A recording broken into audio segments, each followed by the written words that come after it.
Hello everyone, welcome to Sound of Hope News. I'm your host Wei Fang. And I'm Kathy Zhang. Welcome. Okay, so we will have the two pieces of news to bring to you, and also what is really behind them. And the first one is what happened. Actually, it's a tragic, right? It's a tragedy, which is what is happening around the Atlanta area. There's this 21-year-old young man who drove to three places, right? Yeah. Three places. Yeah, three spa places, and shoot to death 4 people.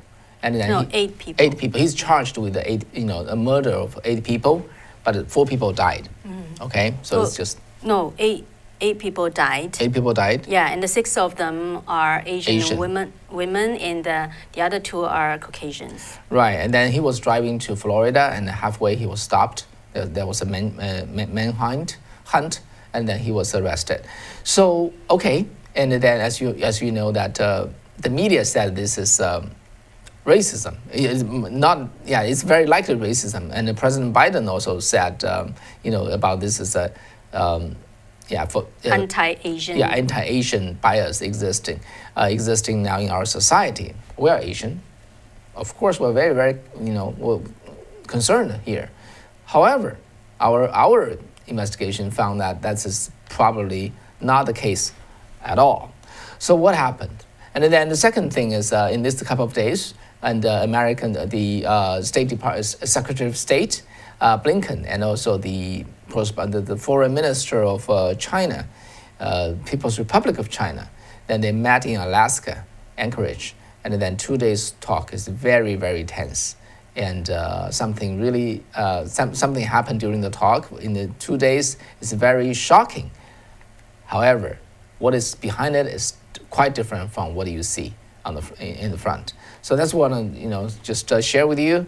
And first, let's still go back to the shooting case. Yeah, so we will dive in deep in these two pieces of news. Yeah. So first of all, the killing case. Actually, we have got some requests for us to talk about all the cases, incidences that happened actually around the country that seems Asian Americans have become the target of the attacks, physical attacks, and this one, involved the Asian American victims. So obviously it's a more tragic, and so I think it's probably a good time to talk about it. And so even at this point, the police, the law enforcement are still saying that they are investigating the motive of the suspect. But we already saw all those so-called mainstream media have already framed such case as a anti-Asian, white supremacist kind of case, right? So what's really behind it? So, but just according to our research, and it seems that race may not appear to be the motive of the suspect, at least according to him. Because let's hear from the Atlanta, the captain from the Atlanta area, what he said in a press conference. The suspect did take responsibility for the shootings. He said that early on, once we began the interviews with him. He claims that these, and as the chief said, this is still early, but he does claim that it was not racially motivated. He apparently has an issue, what he considers a sex addiction, and sees these locations as something that allows him to go to these places, and it's a temptation for him that he wanted to eliminate. Okay, so this, according to the suspect himself, the motive is really his personal problem with the sexual addiction. Right, addiction. So what happened was, is this the real motive? Still has to be proven, but this type of motive has since been corroborated by other sources. First of all, he had 2 former roommates told Reuters and the CNN that the suspect, by the way, his name is Robert Aaron Long. So Long went to rehab for sexual addictions for the past at least the past couple of years, in and out. These two roommates were with him when they were in the process of the rehab. And the other evidence was the law enforcement said when they caught him on Tuesday night, he told them that he had other targets. For example, he was planning to go to Florida to do the same thing, especially targeting the porn industry, right? And another law enforcement source told CNN that he was recently kicked out of his parents' house because of his sexual addiction, because he spent hours every day online just watching those films. So, and on the other hand, there's little evidence showing that he had any motivation related to race. But anyhow, the mayor of Atlanta, Keisha Lance Bottoms, thinks differently. Let's watch. Obviously, whatever the motivation was for this guy, we know that many of the victims, the majority of the victims, were Asian. We also know that this is an issue that's happening across the country. Okay, so just because majority of this case victims in this case are Asians, then this case is racial motivated? Do you think so? And today, President Biden and Vice President Harris, they visited Georgia and met with the leaders from the Asian American community. After the meeting, Harris said the racism exists in the United States. It's real. And it's always been there. And the xenophobic is real. It is in existence in America, and it's always been there. And also, before leaving for Georgia, Biden put out a statement asking the Congress to pass another bill relates to COVID-19. It's called the COVID-19 Hate Crime Act, saying that, which indicates the narrative from all those mainstream media that it is because of the COVID-19, and also they publicly say because what President Trump called this virus is China virus caused the hate towards Asian Americans. And CNN even had a headline saying the GOP's xenophobia is fueling toxic culture to hate. That's from today's report on CNN. So exactly why the media and the leftists just so obsessive with the focus on the race and see every case from on a race angle, but they're really reluctant to discuss the role of sexual pathology. What do you think? Yeah, I would like to share with you my observation and my point of view on this matter. I may, actually backtrack a little bit to a general issue, which is how did the communists usurp power? Basically, communists, they all, when they first came out, it's like a fringe group, right? They're very, small in numbers, and then they just grow like cancer, and finally become they can dominate the society and take the power. This is what happened back in China in 1949. So how did they do that? Okay, both in Russia and in China, the way that they're able to grow from nothing into the most, powerful force is through this so-called class struggle, okay? Of course, CCP, China's Communist Party, have their version. It's not like in Europe. In China, there's not much industrialist. Okay, so the class struggle means the oppressed class shall fight the oppressing class. And in China, mainly it's a rural country. Mm-hmm. So the oppressing class was defined as the people who own the land, landlords. Okay, landlords, they are the oppressing class. And then the farmers, the peasants, they are the oppressed. Okay, so during the history, in the history of the CCP, They basically they fabricated cases where there's a big landlord in the Sichuan province, which is in the southeast China, and then it was a very vivid just story about how evil this landlord is, how he just mistreats the farmers who work on his field, and the tenants. They're the tenants, farmers, and then how if they cannot pay him enough food, enough harvest, he gonna just he have his own private prison, throw them into the water prison and torture them, things like that.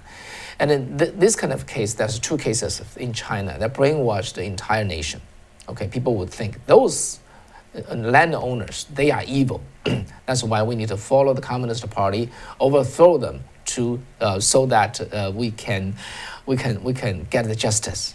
All right. So along with that, millions of Chinese farmers joined the Red Army and later joined the People's Liberation Army, and then helped the communists got the power. And then, so this version of class struggle has been working in Soviet Union and in China. Okay, but in America it's hard, because it's hard to say there's most people are middle class and upper, and they all own some piece of land. You just cannot play the same formula.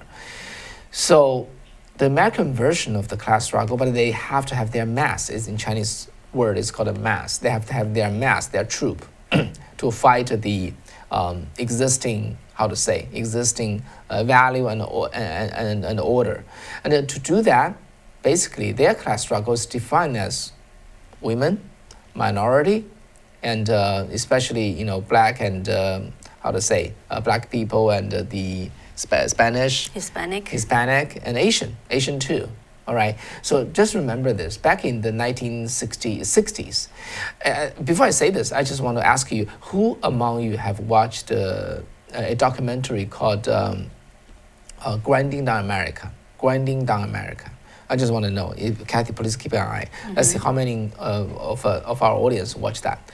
So in the 1950s and 60s, American wives, they live a peaceful and happy life. Okay, they take care of their children. Husband went out and work. They earn good salary. Whole America is moving into.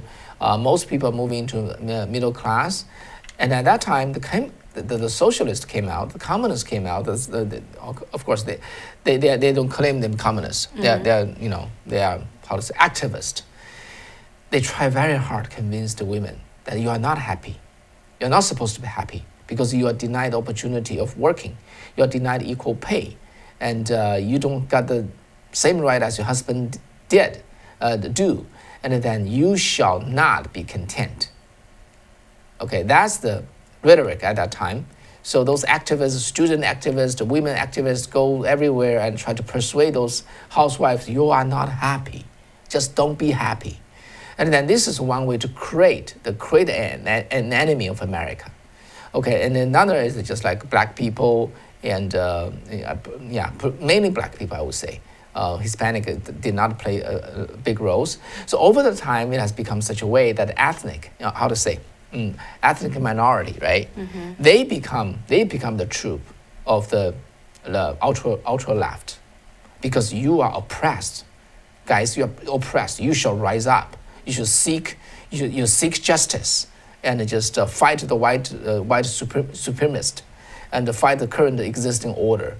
So only in this way they are able to usurp power. Otherwise, communism is never popular. They have to create a reason, create their troop, create their mass to do that.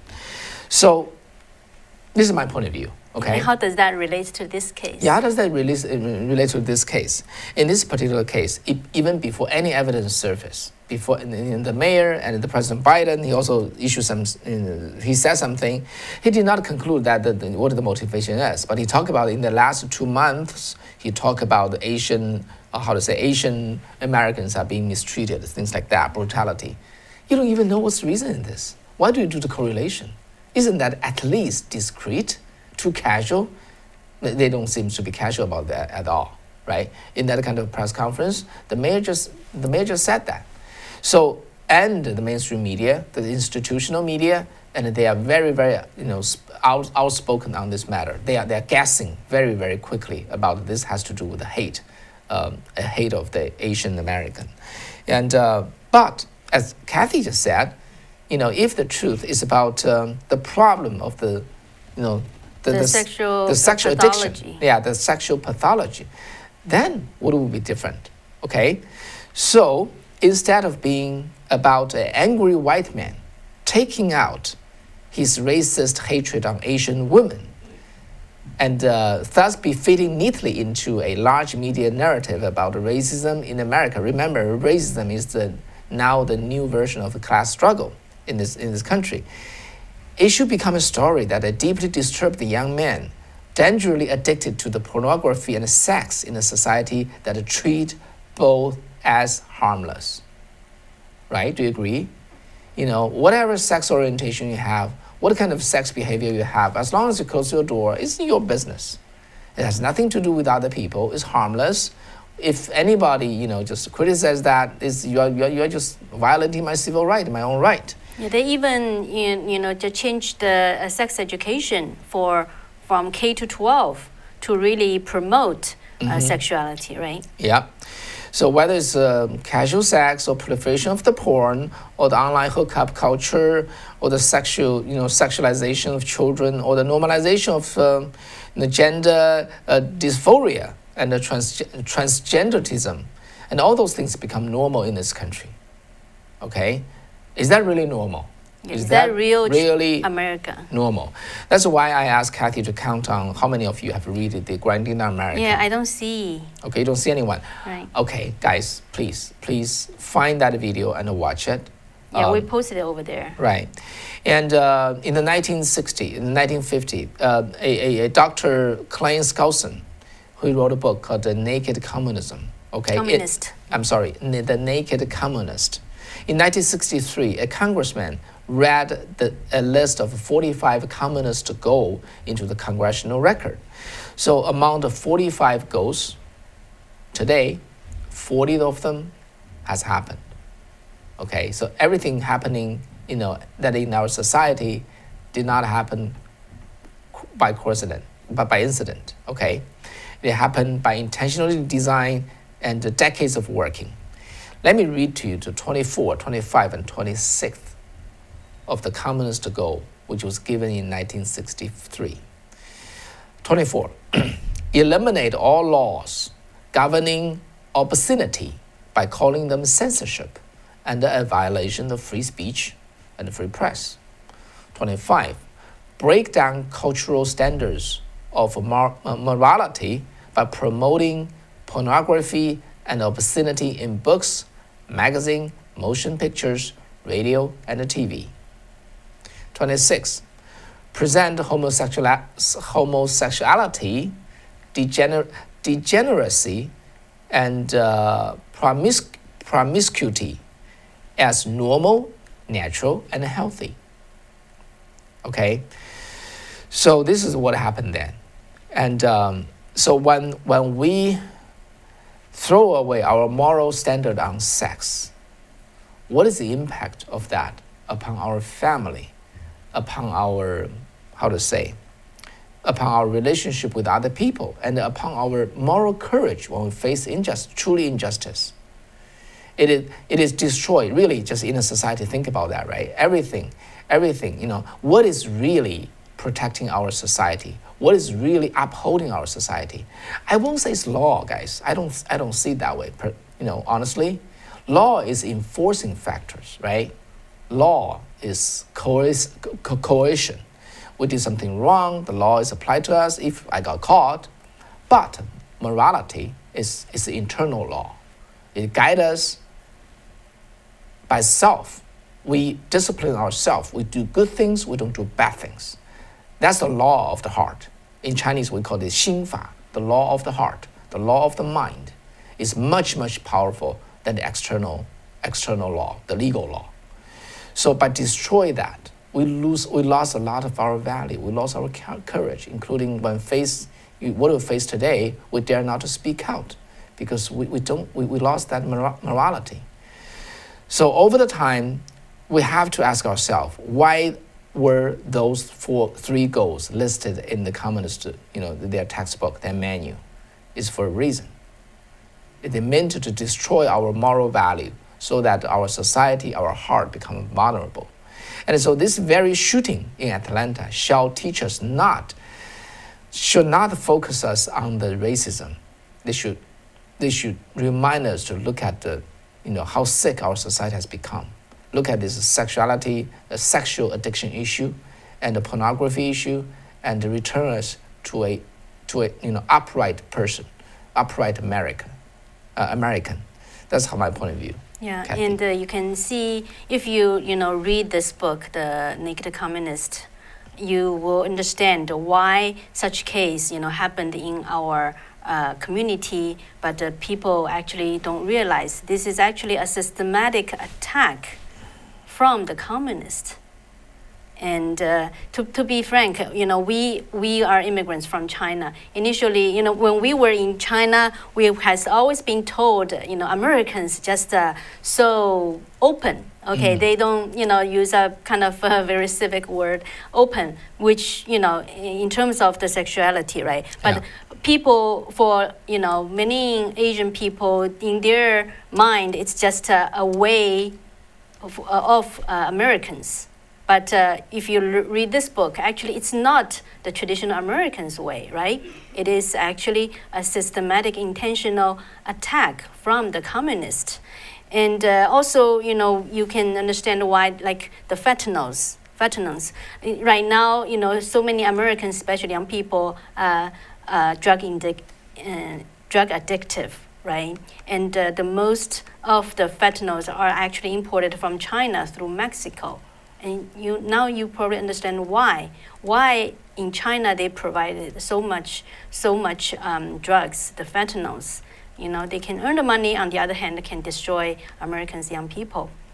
And in this issue, actually, I think there are other factors on this issue. As we mentioned, you can see on those media outlets, they all, and people spoke about how this actually because of Trump or because of GOP xenophobia, and so it's so convenient, right? Just to blame those people or those party, but there are inconvenient part of it. Let me share with you. Actually, very unfortunately, in San Francisco where we live, and Oakland, which is really nearby, so many cases had happened that Asian Americans, most of them actually are elderlies, were physically attacked. Some, got beaten, but even some actually died, unfortunately. In late January this year, in San Francisco, there's a 84-year-old Asian American. He originally came from Thailand. Actually, he was it's just unprovoked attack, and we can show you the video. He was just look at that. And the suspect is a 19-year-old, African American. And but we don't hear from the news media or the elected officials who are pro-left saying that this is an attack on the Asian American, and instead the district attorney of San Francisco, in an interview with the New York Times, and he was quoted by New York Times saying that this suspect's action before the old man's death was some sort of temper tantrum. Okay, and that really outrages the victims' family members, and they did a protest outside of the courtroom. And but in these cases, in many cases, the attackers are African Americans, but also there are cases. For example, just this Wednesday in San Francisco in the downtown area, there was a elderly Asian American women was attacked, and actually two of them. Okay, one is a 75-year-old woman, the other is a 83-year-old man, Asian. They were attacked by the same man. He's 39-year-old. He's a white. Okay.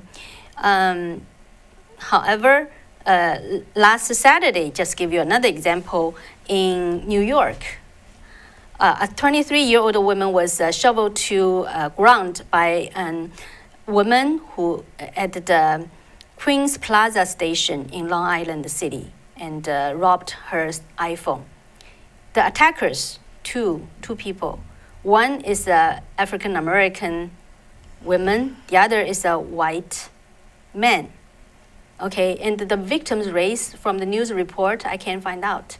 You can saw her hair is kind of blonde, but just in the media, news media, there's no mention of the race of the three of them, but you just can try to recognize from the video. So my point is, these attackers, obviously, all those, so the attackers, the victims can be all kinds of race, right? But why, in the news media and some of the leftist officials just say differently? Because there's this, I would say, the political correct version of all the problem in our society is racism. So try to categorize everything over there, lead people's focus over there is racism. As I said earlier, it's an American version of the class struggle. Class struggle is how communists can get their power, create division among people. One side become their troops. That's how they can get the power. So yeah, it's really sad to see this. We are Asian American. We're very, very concerned when some shooting like this happen, right? But as journalists, we have to look, we have to look through the cover and find out what indeed is going on, and just share and remind our people, our society about what is true, what is true there. Yeah, and on the other hand, let's look at some of the public safety policies that, in California, they have been enacted.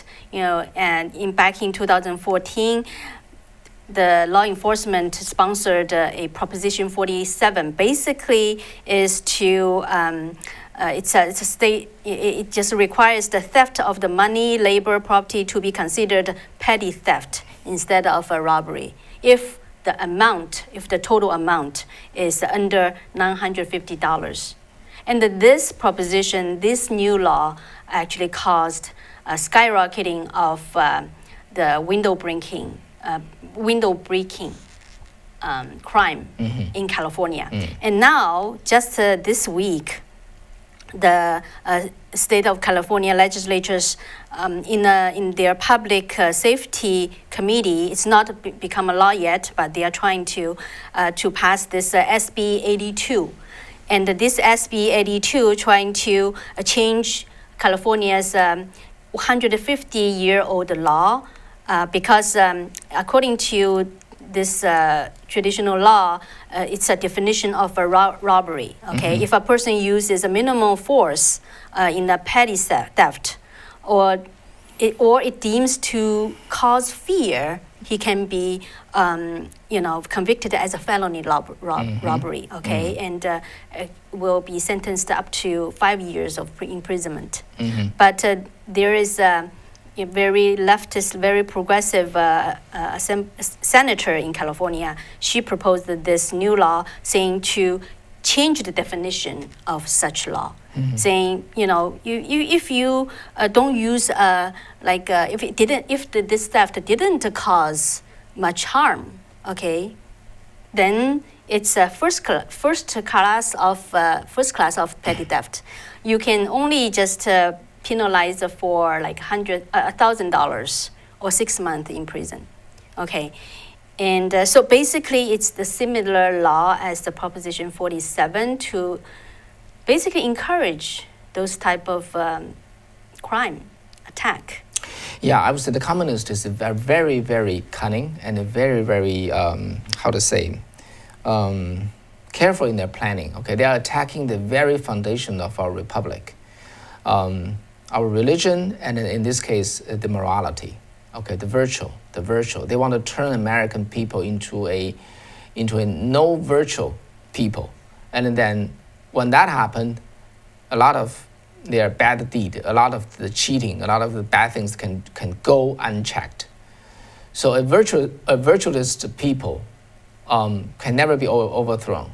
How to say, a virtuous nation can never be overthrown. So that's what they know. That's what they attack. They have been attacking, and they've been doing that for many years. Yeah, and just a last piece of information, just for your reference. As we just talking about trying to find out what's the motive behind this suspect, there is a fake social media post. Okay, said that it was posted by the suspect, claiming that the reason he did that it was because because China engaged in a COVID cover-up. Okay, so and this Daily Mail, I have not been able to had enough time to find out this Daily Mail who that is, but you can probably suspect who's behind it. Okay, they try to mark it as the Daily Mail or something, but the Daily Mail, it's probably some kind of CCP-backed accounts. And actually, you may not see it circulating a lot in the English media world, but it actually circulated a lot among the Chinese social media called WeChat. Okay, we all know WeChat is controlled by the Chinese Communist Party. So this try to rationalize this this case is racially motivated. Yeah. Yeah, and we can again see the shadow of the CCP behind this case. Yeah. So a lot of things are not what actually it looked like, and then that's why we need to share with everyone so that you know. And if you allow me, I just want to go back to some very basic. Okay. So in 1830. Okay. First, when I came here as a graduate student about 30 years ago, and I really see that America is a free nation. Okay, free in the sense of in terms of like this kind of sexuality, all those pornography, and it's actually some appeal to many people, many men, young people. All right. So when I came here, it looks like this is the norm. This is much more liberal than China. But when I came to this book, this is called 5,000 Year Leap, book written by Cleon Skousen, the same person who wrote The Naked Communism. Let me read to you a quote. How America contrasted with Europe in the 1830. And he wrote as such. This is about a person called Tocqueville. Tocqueville have a tour of America because he heard about the good name of America. He came over here, spent a couple of months, and went back and then wrote about the democracy of America, and which was become very popular in Europe. And he said this. He said, in Europe, because remember in the 1830, in the 19th century, at that time Europe is just for those nobles. They all have mistresses, and then it's just it's very luxury and very luxurious and a very degenerated type of life. He said in Europe, almost all the disturbances of society arise from irregularities of domestic life. To despise the natural bonds and legitimate pleasure of home is to contract a taste for excesses, a relentless of heart and the fluctuating desires. And while in America, this is what he wrote. He said, American retires from the turmoil of public life to the bosom of his family. He finds in the image of the order and of peace. There, his pleasures are simple and natural. His joys are innocent and calm. And as he finds that an orderly life is the is the surest path to happiness. He accustomed himself easily to moderate his opinion as well as his tastes. So anyway, so America was very, very different from Europe. And today, can you see the difference? You don't see the difference. America is much more liberal. But back then, American people, family are well protected. It's a simple and calm life, and the family really provide countenance and comfort for a man to recover from his trouble in outside work. And then it's very different now. So what I mean to say is that maybe we can think about what we've been living today. All the things we get accustomed to, we see as normal. Maybe they're not normal. The world has changed a lot. America has changed a lot. It's time for us to return to our root. I think that's all for today. How about that? Yeah. Yeah. Do you still want to have a joke for us? Oh, the joke. Okay. Well, I find a couple of jokes, and one about Soviet Union, another is it's about China. Okay. Okay. Just hear me out. See whether you find it funny. In the Soviet Union, they also have like a satellite republic. It's also called Georgia, right? Today we'll talk about this Georgia shooting thing. There's a Georgia Republic, right? So one day the Georgia delegation was, visited the Kremlin, and they were received by Stalin, right? So they talked and they laughed, and then Stalin tried to find his cigarette pipe. Couldn't find it, right? So he called his Belia, and the Belia is the KGB's head. At that time, it's not called a KGB. It's the it's the earlier version of the KGB. He said, "Go find out who took my pipe." So Belia chased after the Georgia delegation. So after 5 minutes, Stalin found his pipe under a pile of paper, and he called Belia. So, "See, I found my pipe. It's no issue anymore." The Belia said, "Sorry, Chief, it's too late. Half of the delegation already admitted they got your pipe, and the other half already died of torture." I don't know whether you should laugh or not. That's the joke from Soviet Union. Now let's talk about China. All right, we talk about like Daily Mao, right? The Daily Mao probably referred to Mao, the supreme leader of China, right? So in China, there's the archaeologist, right? They found a dummy. Normally dummy exists in Egypt, right? And in China, they found a dummy. Wow, they need to find out how old is this dummy, right? So they just couldn't figure it out. All kinds of technology, and they're just not good enough. Cannot find it. So someday they heard that the National Security Bureau, they have secret technology. They can find out a dummy. They were very envious, and because they ran out of option, right? So they just called them up. Can you find out how old is the dummy? Well, the national security guys, of course we know how to do it.